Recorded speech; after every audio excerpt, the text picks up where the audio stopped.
Good morning, I'm Angelo Castro III. I'm Angela, and we're the Castros. We bring you the news. And the views that make you think. Sometimes we agree. Sometimes we don't. This is News and Views. And here are today's headlines.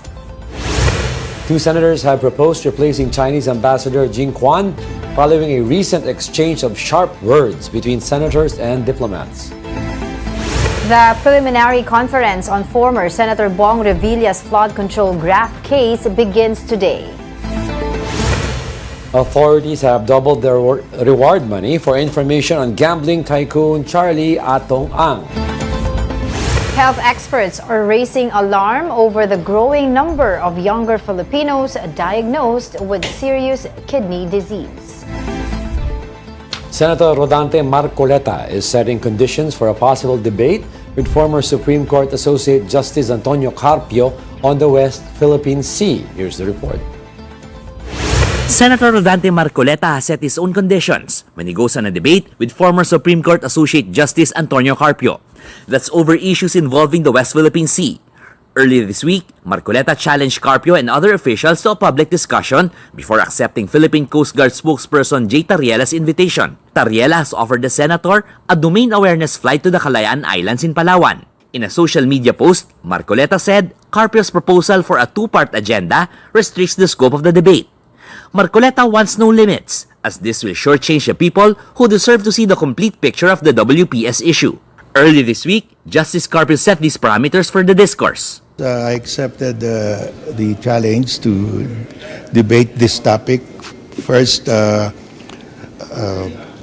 first topic is there legally a West Philippine Sea? In other words, is it in our law that there is a West Philippine Sea? Because Marcoleta is saying there is no such thing as a West Philippine Sea. The second is if there is a West Philippine Sea in our law, are the maritime zones of our islands in the Kalayaan Island Group part of the West Philippine Sea?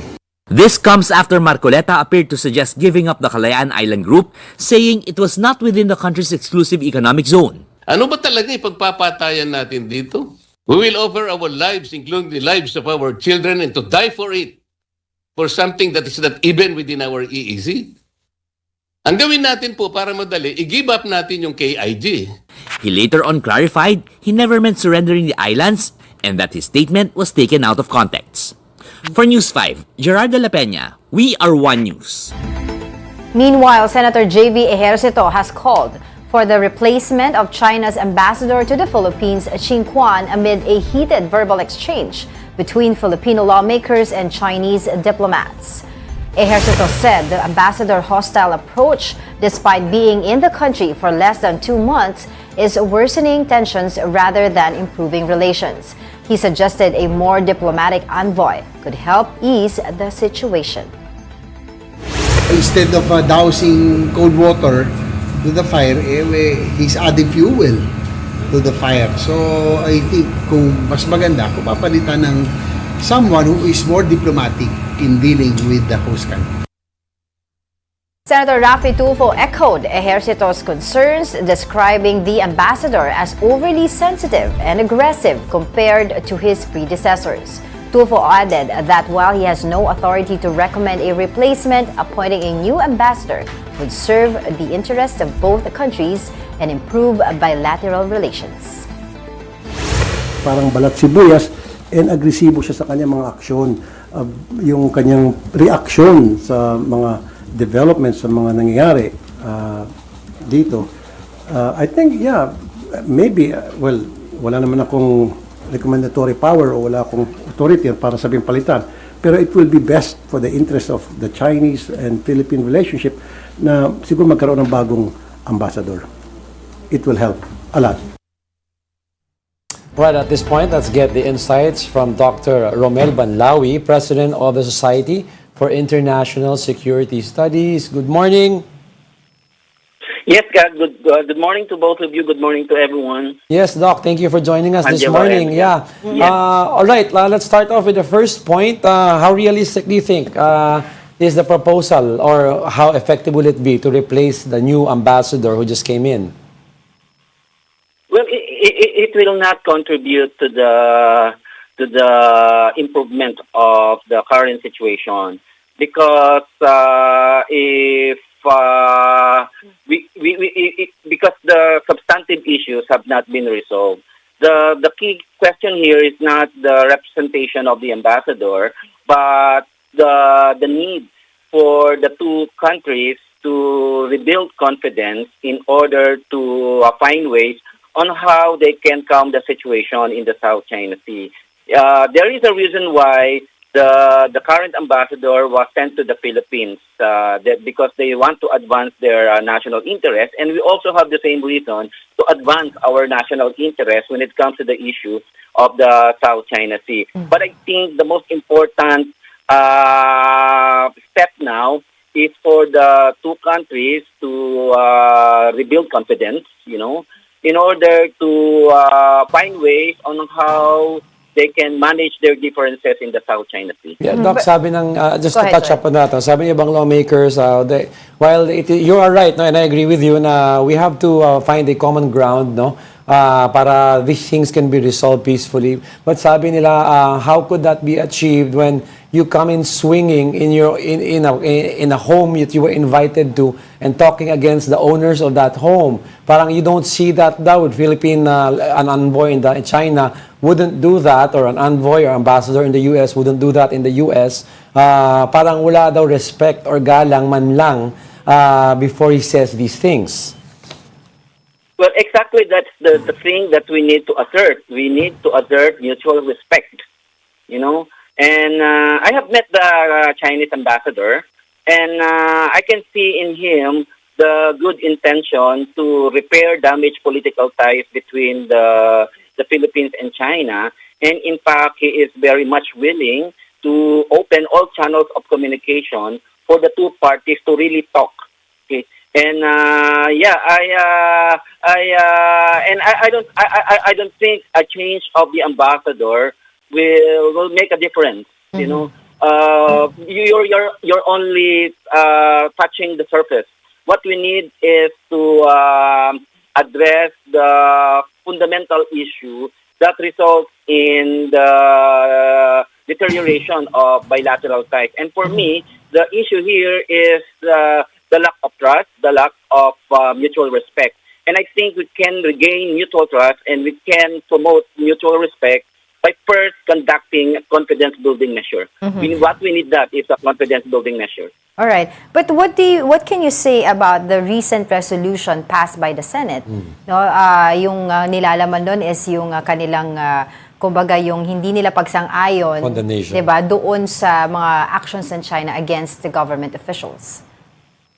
Well, that's okay for me because we are articulating our national position. We're articulating our national sentiment, and we have to make that known to not only to the Chinese ambassador but also to the Chinese government that we have this kind of position. But having said that, what's the next move on the part of both parties?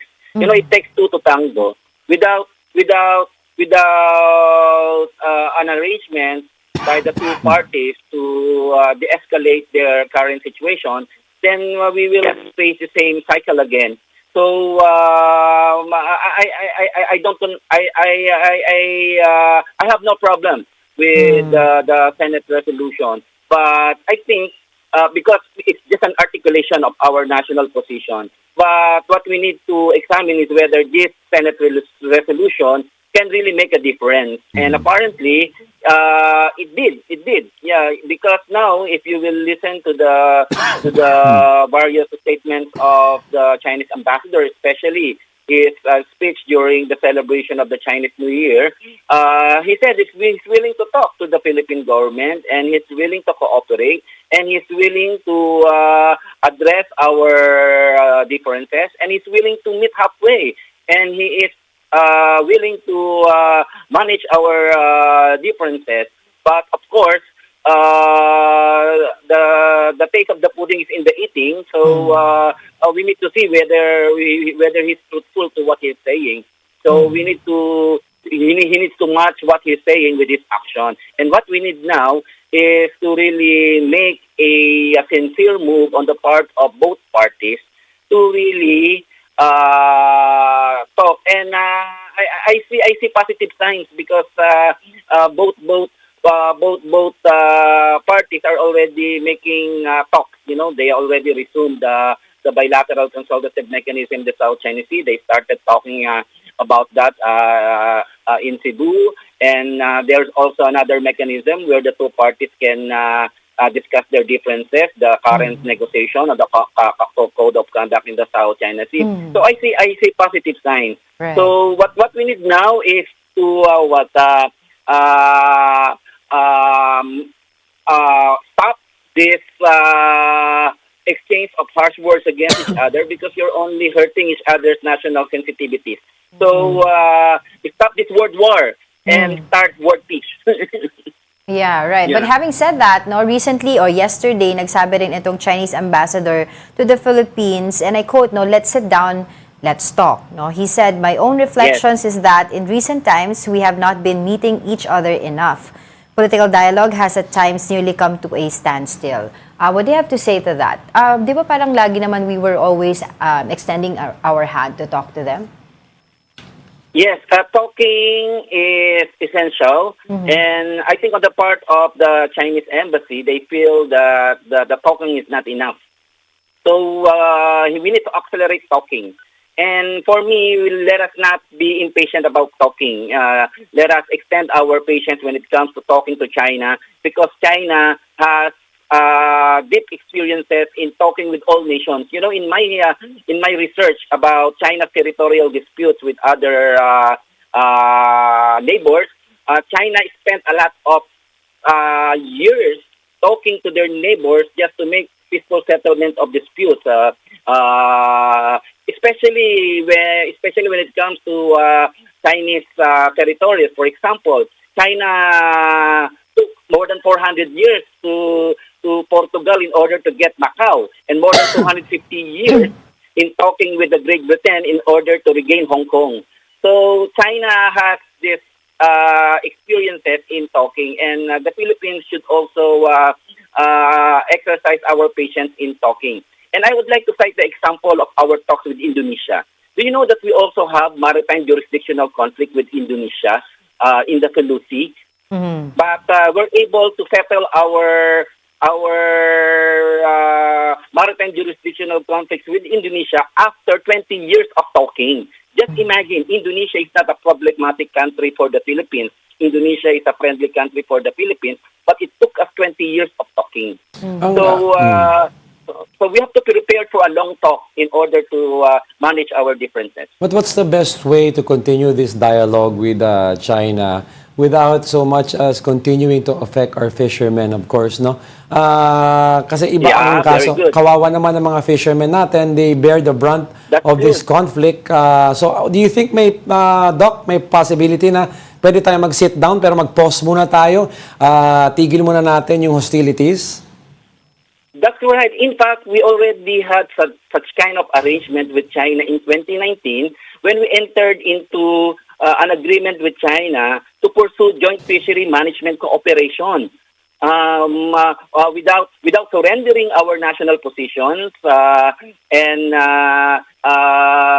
in respect of our own territorial claims, the both parties decided to establish a working group on joint fishery management cooperation in the West Philippine Sea, and we need to take stock of all the discussions on that aspect. And that was established during the bilateral consultative mechanism in the South China Sea. And not only that, both parties also decided to cooperate in the development of natural gas and oil. And they also decided to cooperate in the area of search and rescue cooperation. You know, during the time of the previous government of Duterte, there was a very strong Coast Guard to Coast Guard cooperation, and we need to revitalize that. We need to revive such kind of working arrangement between our two Coast Guards. And we also established working group on political and security cooperation in the South China Sea. So we don't need to reinvent the wheel. We already had initial achievements in the past where we can use to move forward. So for me, that's a priority. We need to revive discussion again on joint fishery management cooperation. And in fact, this year, I'll be launching my book. And I devoted one chapter on that book on the need for joint fishery management, and also wrote another chapter on the development of natural gas in oil, and also chapters on migration issues and even media cooperation. So what we need are these things, you know. So we people from the academy, we already have a lot of proposals on how the two parties can really cooperate rather than compete in the South China Sea. Unfortunately, some of our politicians are not privy with this kind of discussions. That's why I'm talking with some senators, I'm talking with the some congressmen and some officials of the government, presenting to them my research to enlighten them about the availability of research in order to guide public policies. But I lament the fact that there are some elected politicians with vested interest, with political agenda, just using this to cover some important issues that we need to face in our country. But when it comes to peaceful approaches to manage our differences with China, we from the academy, we already have a lot of proposals, and we are making these proposals known to our officials so that it can inform the formulation of our policy. Okay, quick follow-up lang before I turn you over to Angela and Doc. I think there was some head ground, there were some gains in the past with regards to yung joint fishing management, no? Mukhang for a while both sides were okay doing it, pero ang naging problema daw dito is with regards to sino magpapaalam kay Nino. Kasi ang stand ng Philippines, kayo magpaalam sa amin. Ang stand ng China, no, kayo magpaalam sa amin. So both countries were not willing to budge on that issue because we were both standing up for our kung ano yung belief natin at that point. How do you move on with this fishing management issue and mechanisms and rules pwede ba itabi muna o paalam ko sa akin, paalam ako sa iyo? Can we remove that muna and say, okay, sabay-sabay na lang muna tayo mag-fishing, tsaka na tayo magpaalamanan, basta maayos ang usapan? Well, the devil is in the details. So when it comes to that details, both parties need to talk more on how to establish arrangements on how to pursue with joint fishery management. The question here, kasi there's a definitional problem. In international law, when you want to do something in the disputed area, there's a concept of prior notification. So doon nagkakatalo, akala kasi from the perspective of the Philippines, magpapaalam tayo sa kanila. Pero it's just it's like a respect, prior notification that we are doing this kind of activities. So I think they can sort that out if they continue talking about the details on how they can implement that. You know, so yung mga differences na yon should not prevent the two parties to continue cooperating. Kasi problema pag nagkaroon tayo ng minor issues just like that, we want to stop the process. No. While we are sorting out things, we should continue the cooperative activities. So, but of course, if China decides to stop us from our fishing activities, that's not appropriate. So we have to find ways where both fishermen, with all fishermen in that area, can enjoy their traditional fishing activities, because even the International Arbitration Tribunal declared the South China Sea and West Philippine Sea, especially the waters around the Scarborough Shoal, is a traditional fishing ground of user states, not only Chinese and Filipinos, but other user states. Well, siyempre, tayo on our part naman, just to be fair, we're just asserting our rights based on dun sa tribunal ruling, di ba? That it is within our exclusive economic zone. So, bakit kami magpapaalam? But what do you suggest we should do? Kasi nga dito, Angela, the problem is China has big claims also. So yun nga, there's a maritime jurisdictional conflict. Right? It's okay if there is no problem. Like for example, the exclusive economic zone in the Benham Rice. No one is challenging our position on that. So we don't need to ask everyone for our fishing activities in the 200 nautical miles exclusive economic zone in the Benham Rice facing the East Philippine Sea. But when it comes to the West Philippine Sea, there's a problem because it is challenged by other parties, not only China, but also Vietnam, Malaysia, to a certain extent Taiwan, and then Brunei, and going back even down south, the Natuna Island is in Indonesia. So, kasi there is a maritime jurisdictional problem. There is overlapping claims to exclusive economic zone, and we need to settle these overlapping claims to exclusive economic zone. Well, what do you suggest we should do na kahit na po tayo ay nakikipag-usap naman, at the same time, continuous pa rin naman po yung harassment na nangyayari, especially sa mga fishermen natin doon sa area na yon?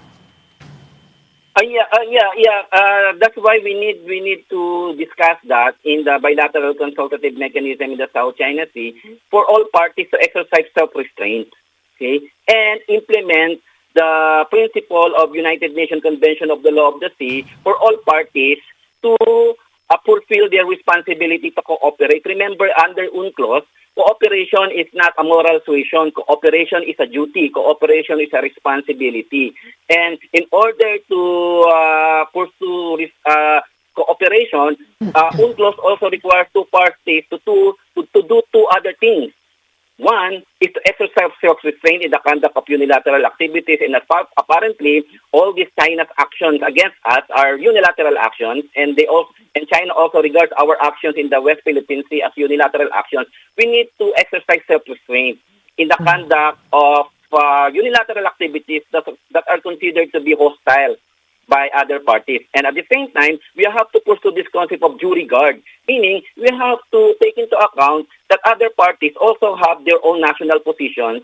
Okay, like the Philippines, we also have our national position, so we need to pay due regard also. And according to UNCLOS, with the principle of self-restraint and due regard, then the two parties can fulfill their obligation to cooperate, and that is the thing that should guide not only the Philippines and China, but also other parties. In fact, it's working between China, it's working between the Philippines and Vietnam. Okay, we have arrangements with Vietnam already. It's also working with the Philippines and Malaysia. It's working. We have an arrangement with Malaysia, and not only in the South China Sea, but also in Sabah.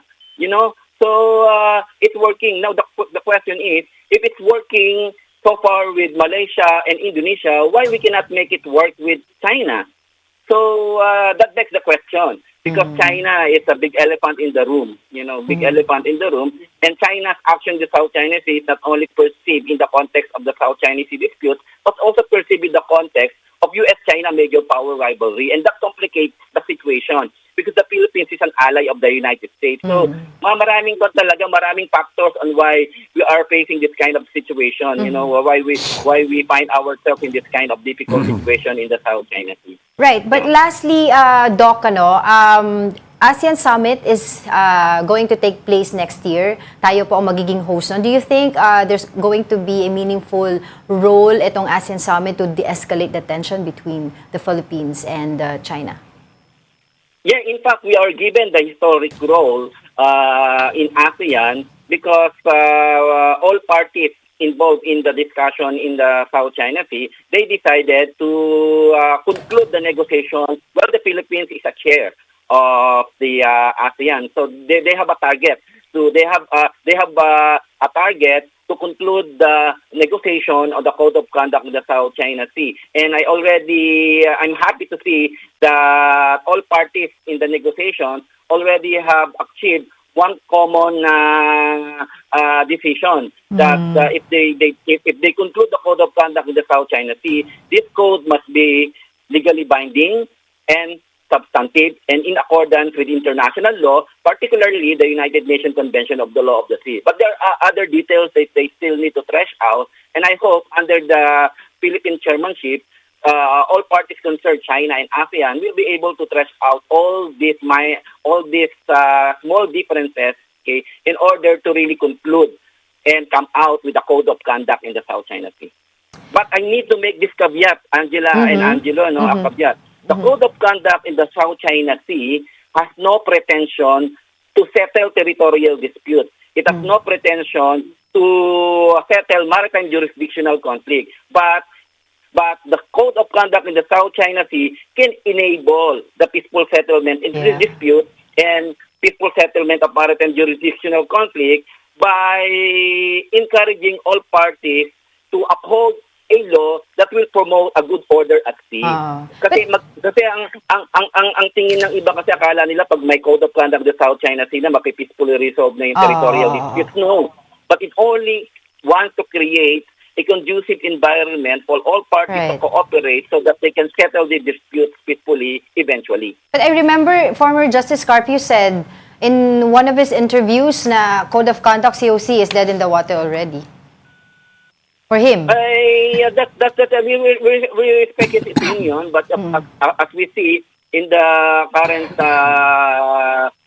negotiations, there is a intention on the part of all parties concerned to really come out with a code of conduct. So there are several meetings for that, and as we speak now, there are working groups meeting in the area of the geographic scope and in the area of activities to be covered by the code of conduct, and even identifying all areas where parties can really cooperate. And most importantly, they are also now discussing, there's another working group discussing the role of other user states on how they can comply with the code of conduct. So there are a lot of working groups meeting now in order to accelerate the conclusion of the code of conduct in the South China Sea. And I'm privy to these discussions because I'm closely monitoring the situation for the past 20 years. Yeah.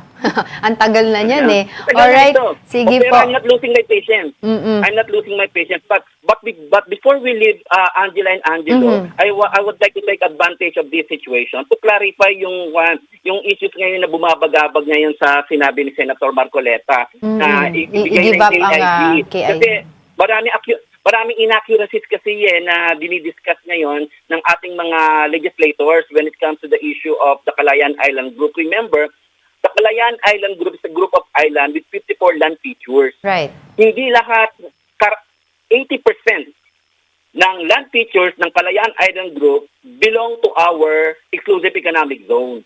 And only 80% is outside of our exclusive economic zone. Kaya hindi mo pwedeng i-give up yan. Right. Pero nonetheless, ang issue dito sa Calayan Island Group is not only an issue of maritime rights. Per Presidential Decree 1596, signed in 1978, we declared all land features within the Calayan Island Group as an inherent part of our national territory. So we cannot, we cannot, yes, and we cannot give that up. And although Pag-asa Island, which is the bone of contention, is outside of our exclusive economic zone, we declared that as part of our territory, and we have already established our effective control, effective administration, and effective occupation of Pag-asa Island. Ayun. Alright, but he said on his defense, he was taken out of context. Hindi naman daw yun na ibig niyang sabihin. Yun nga, Alright, sige po. Buti naman nga naklarify niya na he was taken out of context. Now, I'm providing the right context on the Calayan Island Group. Right. And ito pa nga, the Calayan Island Group, siguro sa mga discussions natin, let's discuss the details of that. It's really contested because Calayan Island Group is also being challenged not only by China but also by Vietnam, Malaysia, Brunei, and Taiwan. Sige po, sa susunod po ninyo, kung may oras pa po kayo, pag-usapan po natin yan. But for the meantime, maraming salamat po sa inyong oras. As always, Dr. Romel Banlawi, President of the Society for International Security Studies. Thank you so much. Thank you, Angela and Angelo. Thank God you. bless you both.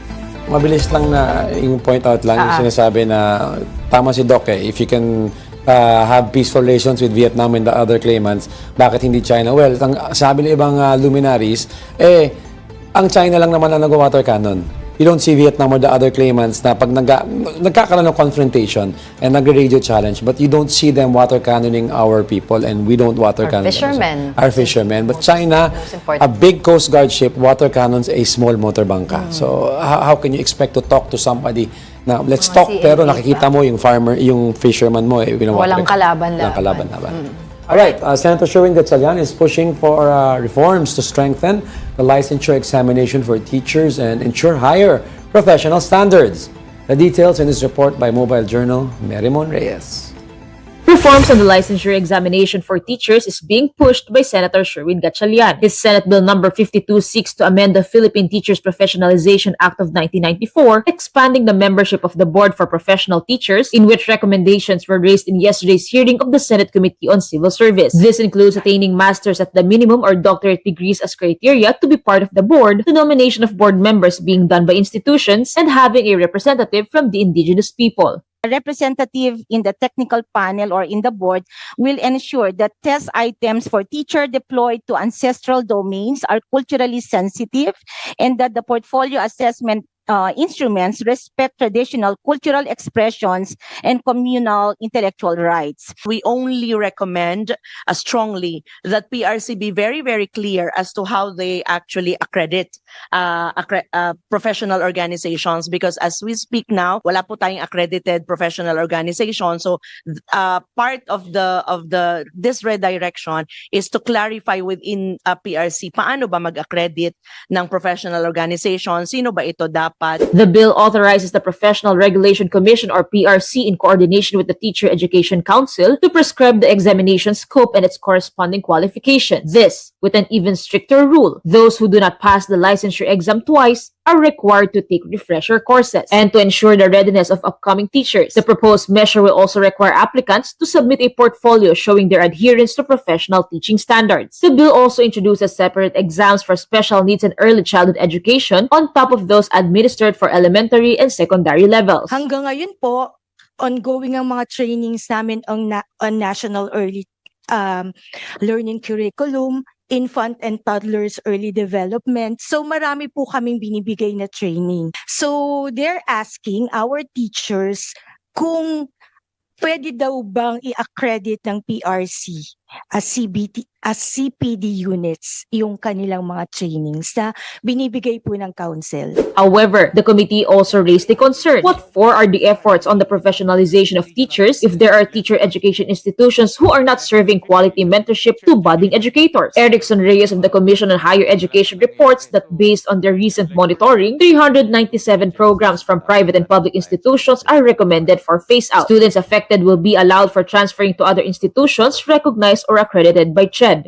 Doon sa CMO or guidelines na inisyu namin previously, part of the filter is kailangan may valid COPC. Pag below 50% yung average na for the past 3 years, they will be prioritized for monitoring. And upon monitoring, tapos non-compliant sila, then they will be subjected po for a sanction, which could lead to closure of the program. Yeah, but ang concern ko, meron talagang institutions. Ni isa hindi pumapasa eh. Zero passer. Kawawa yung estudyante. Yes, There must be sanctions or else kung wala. Yes, Mr. Chair. Tuloy-tuloy lang sila. Pag private kasi, much worse because they pay tuition fee. If it's public, it's also worse because we give them budget. The full list of underperforming institutions will be given to the Senate, as well as the actions taken with the matter at hand, and the technical working group will be held on February 18, tackling the amendments to the Teachers Professionalization Act. Kapatid Mobile journalist Merimon Reyes, we are One News. The Sandigan Bayan 4th Division is set to begin today the preliminary conference in the graft case against former Senator Bong Revilla and others accused. For the details, we have Mobile Journal Arles de los Santos joining us live from Quezon City. Arles, go ahead. Angela at Diego, dumating nga dito kani-kanina lamang sina Bulacan, dating mga opisyal ng Bulacan 1st District Engineering Office na sina Bryce Hernandez, JP Mendoza, RJ Dumasig at Juanito Mendoza para nga sa preliminary conference ng kanilang kasong graft sa 4th Division ng Sandigan Bayan. So ibig sabihin, itong preliminary conference na ito, ito yung initial at early stage ng court meeting sa pagitan ng prosekusyon, ng korte at ng defense, kung saan magkakaroon sila ng pagkakataon na ilatag ng mas maayos ang kanilang mga claim, ang kanilang mga depensa at kanilang mga ebidensya kaugnay sa mga kasong kinaharap ng kanilang mga kliyente. Kung saan nga hindi dumating dito si dating Senador Bong Revilla dahil nagbigay na daw ito ng special power of attorney o parang yung ng isang papel para katawanin na siya dito nga sa pagharap, kaya naman hindi niya na kailangan kinailangan na pumunta dito pa mismo ngayong araw at yung mga kapwa-akusado na lamang na sila Hernandez, Dumasig at sa pang Hernandez at sila Mendoza yung dumating dito kanina. Siyempre kasama pa rin nila yung kanilang mga abogado. Kabukod dyan, nakaset naman yung kanilang pre-trial sa February 19. Pero bago ang lahat, ay narinig natin kanina doon sa loob na nagdagdaga ng bagong dalawang bagong witness o testigo itong si Revilla at ayan nga ay sina Hernandez at si Mendoza, yung dalawang engineer na kasama rin doon sa mga nauna ng investigasyon ng flood control scandal at kaugnay din sila din ng mga co-accused ni Revilla dito sa kaso na ito. Well, Arles, ano nga yung what was his complaint yesterday regarding the two other accused na sinasabi niya na ina-accuse siya tapos itong dalawa ay for witness protection program. Can you tell us more about it? That's at least yung proseso ng pag-apply kasi sa witness protection program, Angela, kasama itong dalawa sina Mendoza and then si Hernandez doon sa mga nag-apply pero hindi kasi sila nakasama doon sa listahan. Pero may mga balita at nakita dun sa papel mismo na yung kanilang mga pahayag, yung mga salaysay na ipinasa doon sa kanilang aplikasyon ay ginamit daw yung portion doon para nga makapagsampa ng mga kaso sa iba pang mga individual na nauugnay dito sa flood control scam na ito. Pero mahaba-haba pa yung usapan para dyan dahil sa ngayon yung kanilang pre-trial ay para doon pa lamang sa isa sa mga kaso na kanilang kinaharap dito sa Sandigan Bayan, which is yung grab case nila. At ngayong araw nga ay wala si Revilla dito mismo. Represented lamang siya ng kanyang counsel, of course.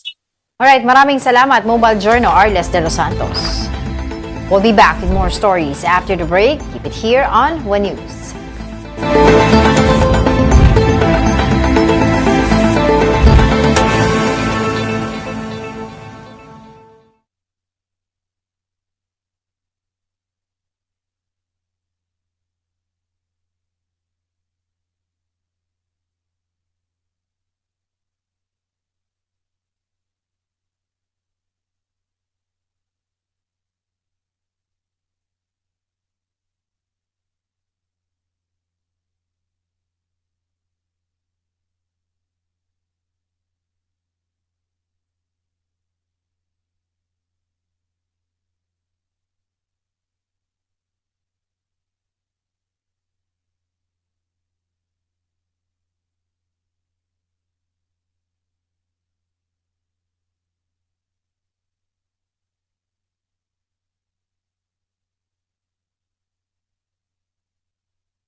Good morning. You're still watching News and Views here on One News. Health experts are raising concern over younger Filipinos being diagnosed with serious kidney disease.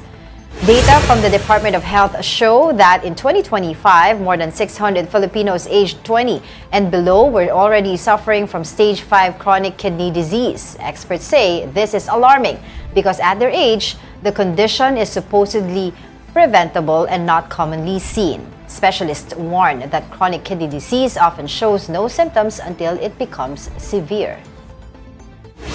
Magugulat na lang tayo dahil ang dami talagang pasyenteng pumupunta sa clinic, sa ER, na-admit na 20 years old, minsan mas bata pa. Talagang nakaka-alarma ngayon na pabata ng pabata ang naaapektuhan ng kidney disease. Kasi sa totoo lang, preventable supposedly ang kidney disease. Joining us now is Dr. Joseph Lee, Chairman of the Section of Urology and Stone Center at FUMC. Good morning, Doc Joseph. Thanks for joining us again. Yes, good morning, Diego and Angela, and advance Valentine's Day. Yes. Advance. Oo, pahinga muna ang kidney daw sa Valentine's Day, Doc. Oo. Alright, Doc, medyo na-alarma ako sa nakita ko on the report no, na young children nasa stage 5 of kidney disease, no? How did this happen?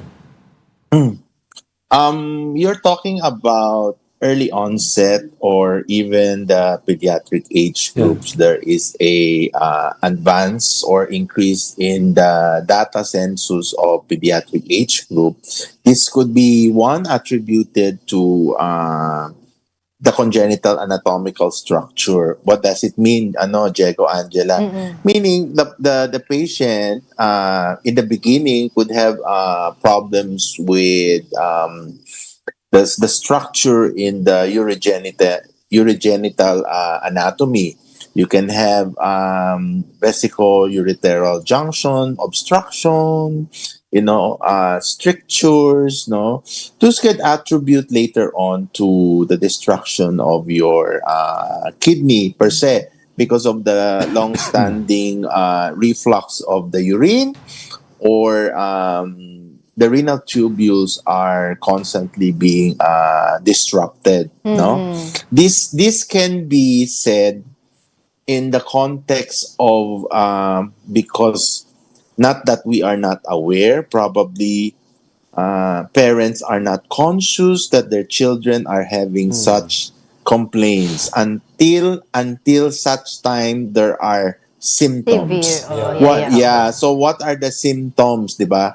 Angel, Diego, these are constant urinary infection, urinary retention, lower back pains, which is not commonly told by the children or adolescents, and lower umbilical pain. Pero Doc, what are the common causes of kidney disease among younger patients today? Is it because we live in a world na everything is instant. Pagdating sa pagkain, instant noodles, instant meat, instant lahat, chips, etc.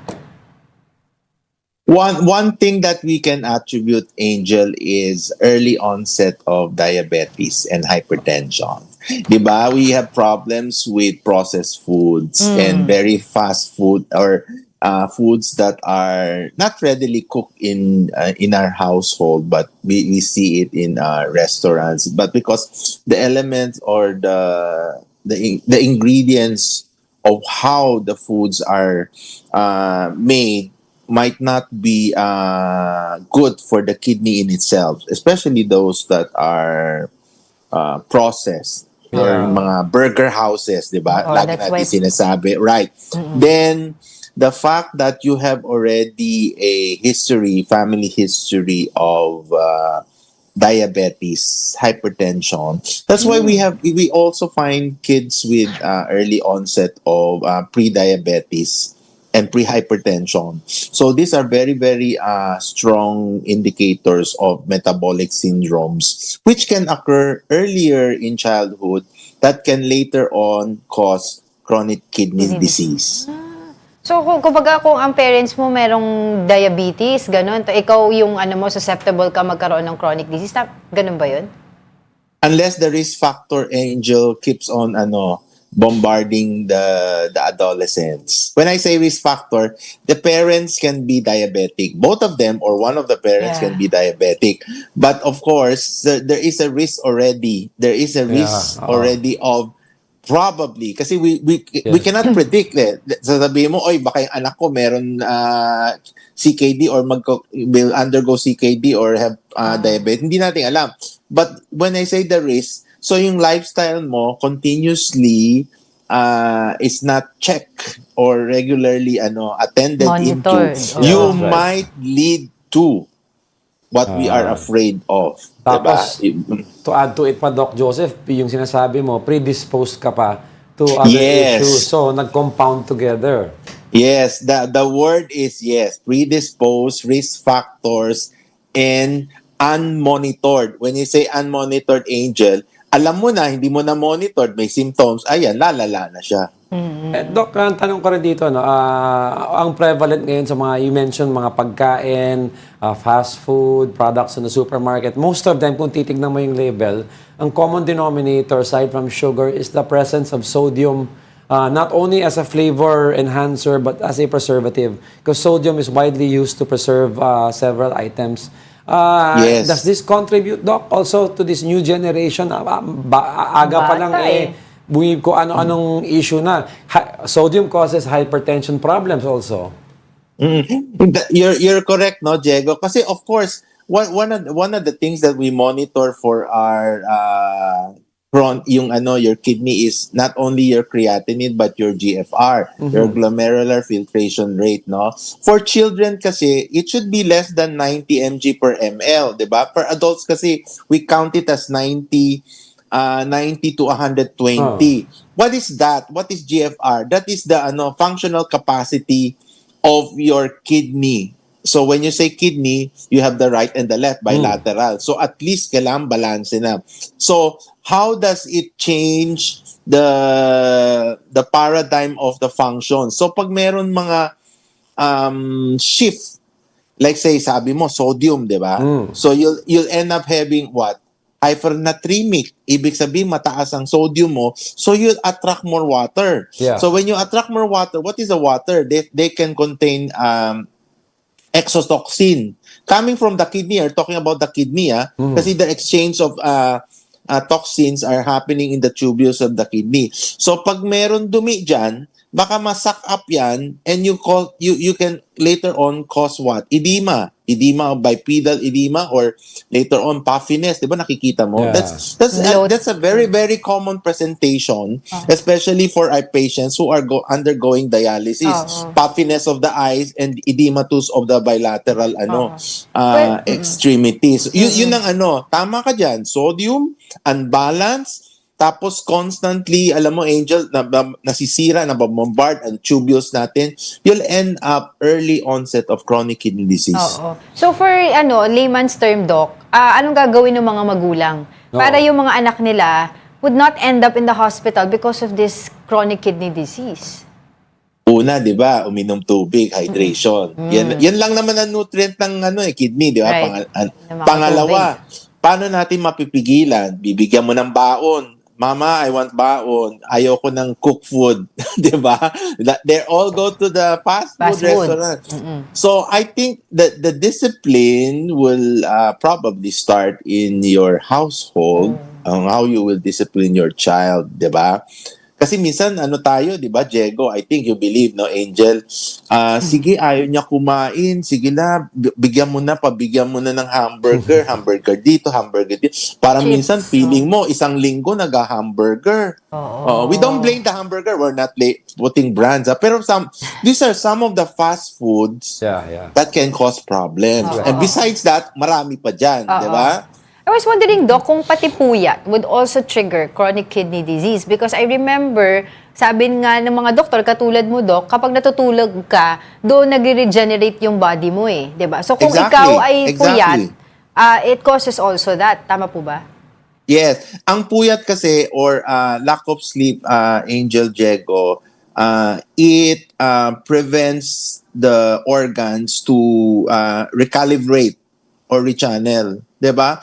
Parang isipin mo, pag tulog ka, yung organ mo has a system or parang yung mga tubules will say, ano ayusin natin? Ito parang excess tayo. Tomorrow magtatrabaho tayo ulit, ha? Kailangan wala na yan.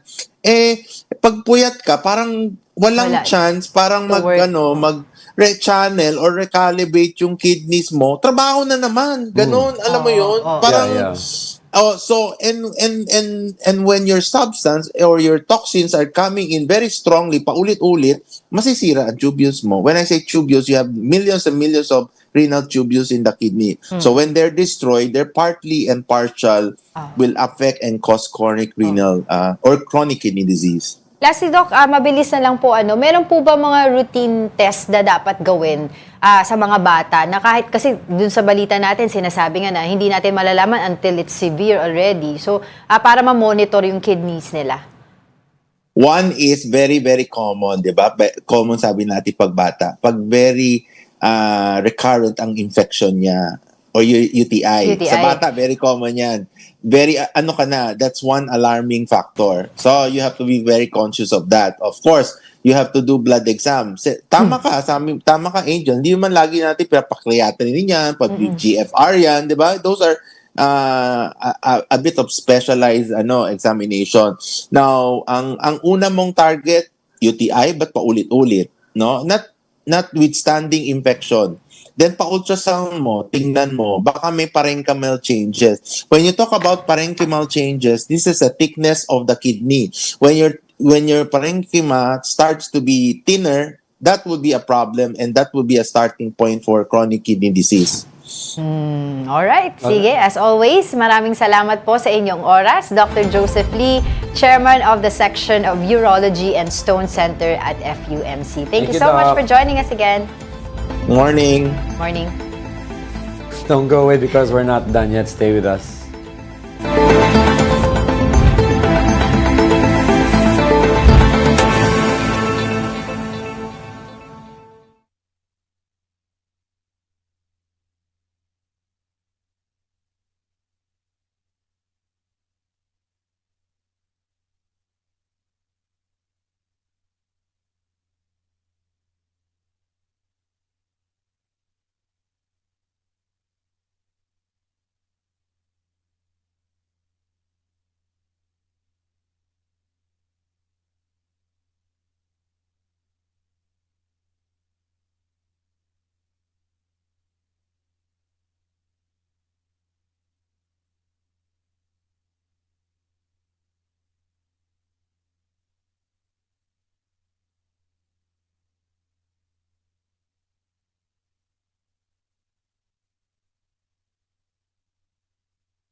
Welcome back. You're still watching News and Views here on One News.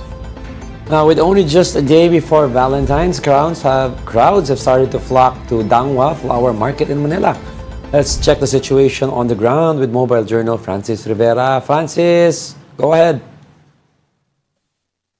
Diego, Angela, tuloy-tuloy pa rin yung pagdagsa ng mga kapatid natin para nga mamili ng mga bulaklak dito sa Dangwa at yung mga presyo nag-vary doon sa mga shop na nandito. Pero in general, no, ang mga presyo ng mga assorted bouquet naglalaro sa 1,000 to 6,500. Yun na yung pinakamahal na natanungan natin. Ilan daw kasi yun sa mga kunti, 5 set ng bulaklak kasi ang mga nandoon sa bouquet na yon.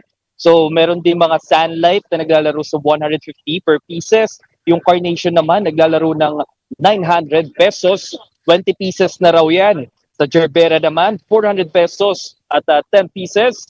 At ang mga local rose na mga binibenta dito ay naglalaro sa 150 pesos at yung mga bouquet naman ng local rose ay naglalaro sa 130 pesos. Ganon din yung mga China rose at 250 pesos per pieces. Pero kapag bundle o yung 10 pieces nasa 2,500 ang presyo niyan. Sa mga tulips naman 1,000 pesos per piece ang mga presyo na nandito at yung mga dried flowers naglalaro sa 800 pesos ang isang bouquet. No, meron din mga misty na 100 pesos per pieces pero 1,600 pesos naman ang bundle. Sa labor naman naglalaro yan sa 300 pesos to 500 pesos to sa mga florist na naandito na sila rin yung gumagawa ng mga bouquet. So kung may mga gusto kayong i-personalize o may mga gusto kayong i-add dun sa mga bouquet ninyo, pwede nyo naman ipagawa yan dito sa mga florists na sa bawat shop na naandito sa Dangwa.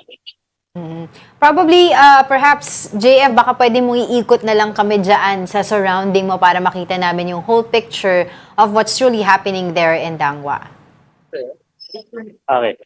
Angela, ito. Actually, bahagyang may pagbigat naman na yung traffic dito banda sa may itong uh, dos dos canlas, no? Itong itong side na ito ay medyo mabigat na yung daloy ng traffic. At dito pagpasok natin, talagang makikita nyo na halos siksikan na. At medyo marami na yung tao. So, Okay.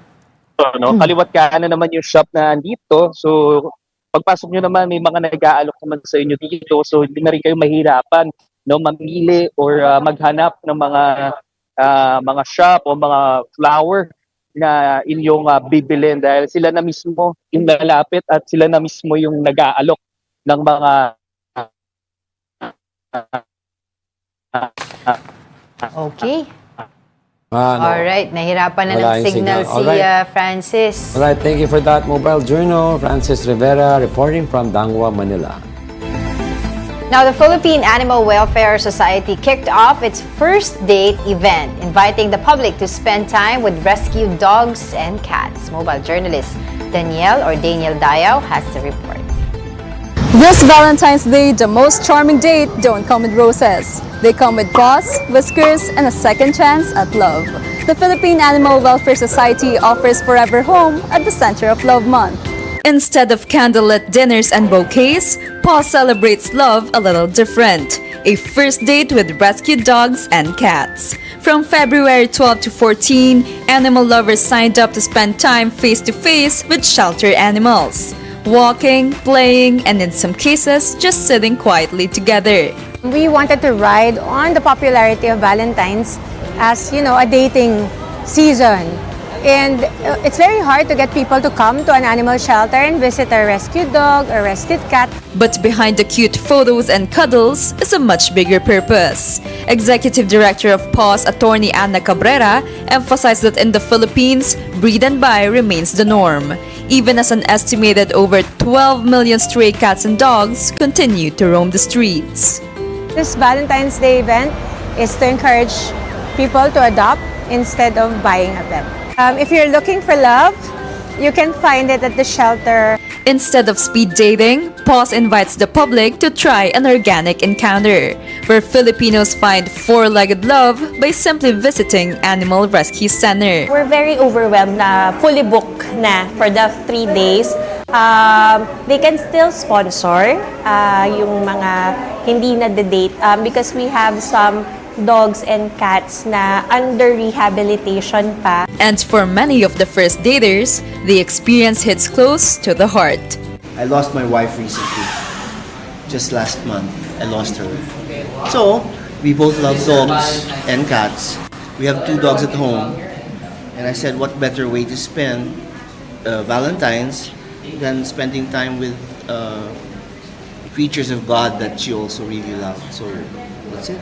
It's for a friend who passed away because gustong-gusto niya yung mga dogs and she wanted to have a dog shelter.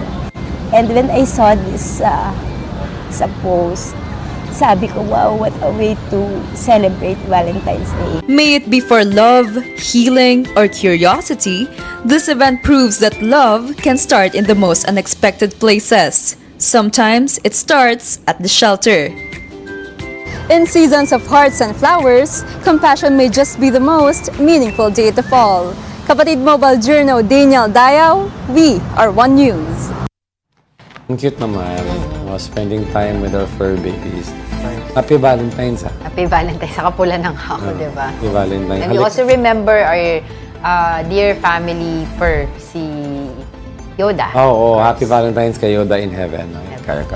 And before we let you go, I'd like to leave everyone with a quote. Love is the quiet strength that keeps hearts connected. And that wraps up today's episode of News and Views. Join us again on Monday. I'm Angela Lagunsad Castro. I'm Angelo Castro III. Kapatid, we are One You. All sides, all the time.